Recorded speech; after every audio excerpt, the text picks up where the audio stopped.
ఈరోజు మనం vegetable fried rice ఎలా తయారు చేసుకోవాలో చూద్దాం. దానికోసం బాస్మతి రైస్ 2.5 కప్స్ తీసుకుంటున్నాము. ఈరోజు మేము ఒక ముగ్గురికి క్వాంటిటీ చేస్తున్నాము. దాని తర్వాత వాష్ చేసుకొని ఒక 2-3 టైమ్స్ వాష్ చేసుకొని ఒక హాఫ్ అన్ అవర్ నానబెట్టుకోవాలి. వాటర్ వచ్చి ఒక కప్పుకి 1.5 కప్పు కొలత.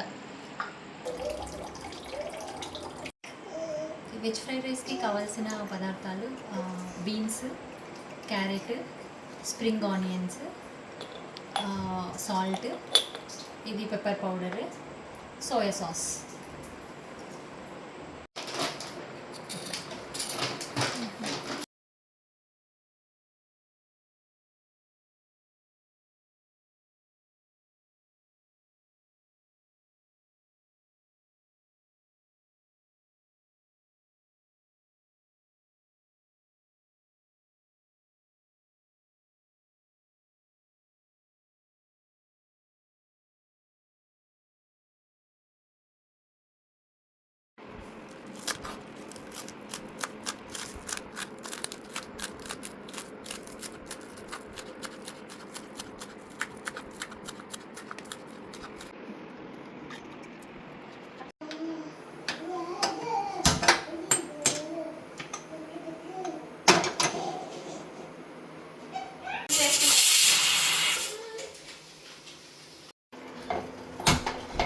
ఫ్రైడ్ రైస్ చేసే ప్రాసెస్ చూద్దాం ఇప్పుడు.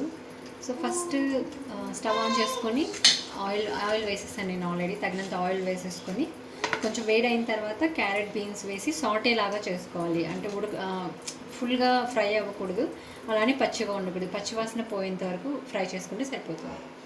ఓకే, ఆయిల్ ఫుల్ హీట్ ఎక్కింది, పైపింగ్ హాట్లో ఉండాలి. క్యారెట్, బీన్స్ వేసేసుకొని స్టీర్ చేసేసుకోవడం.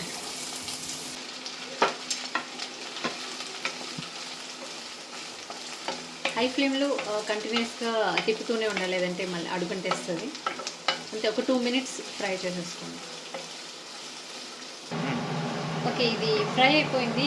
మీకు చూస్తే కొంచెం కార్నర్స్ లైట్ బ్రౌన్ లాగా తెలుస్తుంది.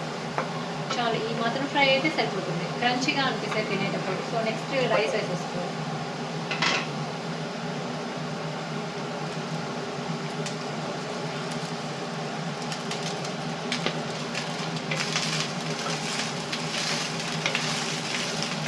రైస్ వేసుకున్నాక మంచిగా టాస్ చేసేసుకోండి, అన్నీ మిక్స్ అయ్యేలాగా.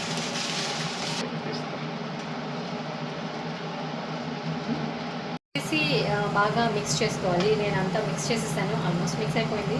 దాని తర్వాత మీరు సాల్ట్ రైస్లోనే ఉడికించేటప్పుడు వేసుకున్నా సరే, లేదా ఇప్పుడు వేసుకున్నా సరే. మాకు నార్మల్గా అలవాట్లేదు రైస్లో వేసుకునే. సో నేను ఇప్పుడు ఎక్స్టర్నల్గా యాడ్ చేస్తున్నాను, మళ్ళీ సపరేట్గా యాడ్ చేస్తున్నాను. కావాల్సినంత ఉప్పు వేసుకోండి. తర్వాత పెప్పర్ పౌడర్,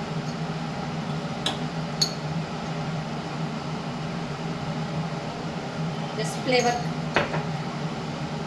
వేసి మంచిగా మిక్స్ చేస్తాం.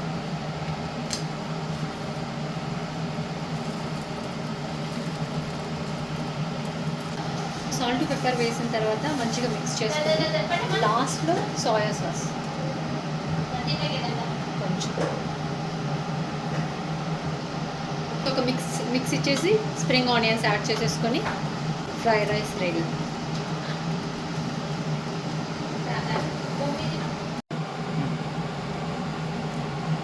Last step spring onions. So కావాల్సిన స్ప్రింగ్ ఆనియన్స్ వేసేసుకొని ఒక మిక్స్ ఇచ్చేసుకొని అంతే ready. So vegetable fried rice కొంచెం హాట్గా సర్వ్ చేసుకుంటేనే మంచిగా ఉంటుంది. చల్లారే కొద్ది కొంచెం గట్టిగా అనిపిస్తుంది. So yeah, enjoy.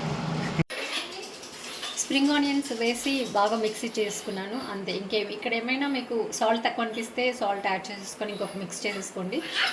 దాని తర్వాత ఇంకా ప్రాసెస్ అంతే. అయితే ఇది నేను స్టవ్ ఆఫ్ చేసేస్తున్నాను.